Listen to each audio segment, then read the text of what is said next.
Good morning. Today I would like to ask you a question. Who are you?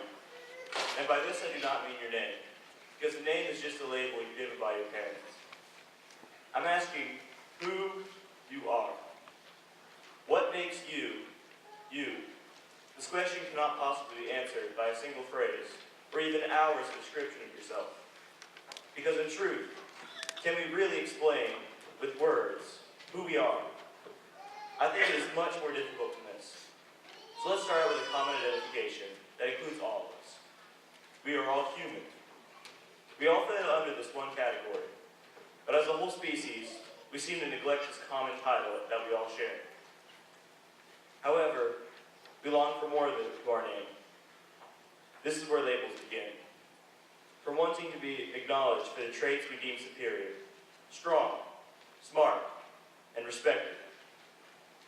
These are all labels that we want to acquire. Unfortunately, these gifts are not so easily attainable. Some of us are naturally ahead in some fields, and some may be deficient in others. Sadly, there are much more than positive labels. Sometimes others do not recognize your individual talents, or maybe they are jealous of abilities you have but they do not. Sometimes, this criticism is based solely on your color, or handicaps that you may bear. Everybody has been and will be criticized in their lives, and these negative comments are not always deserved, nor are they always constructive. As a whole race, this concept of discrimination fascinates us, dating back to before recorded history. There have always been a social class system that exists even today. Racism, slavery, and genocides all leave scars that can never be erased. Even outside of these broad categories, there is individual discrimination.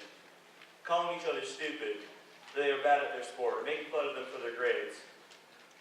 Now I would like all of you to raise your hand if you have ever insulted someone who did not deserve it. As you can see, we have all done things like this.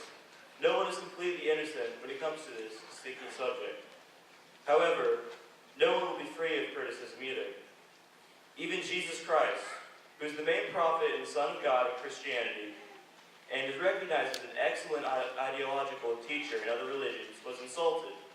He too was discriminated against, beaten, and eventually tortured to death on the cross. Even in the Christian faith, claims that all of those who are from other religions will burn in the realm of Satan, which is without a doubt an insult to others. So when we look at the grand scheme of things, nothing is truly perfect. There's sometimes these insults and labels will make us feel inept. These labels tend to hold us down, gnawing at us from the back of our minds, and they obstruct our view of who we really are. But what are we supposed to do with all this? In the lesson, it talks about the salt and light. Now, by salt and light, it could mean the Holy Spirit in all of us, but I think that's only partially true. I believe that what makes us have taste and what makes us shine are the unmatched talents and abilities, personalities and thoughts that set aside from the billions of those who live now, who lived in the past, and will live in the future. It also says that those who lose their saltiness are useless. Those who do not hold their light high do not deserve their light or salt at all. This happens when we listen to the voices who look down on us. Eventually, if we are exposed to criticism long enough, it will start to sink into our minds that maybe we are useless. And these labels and insults build up and bring us down.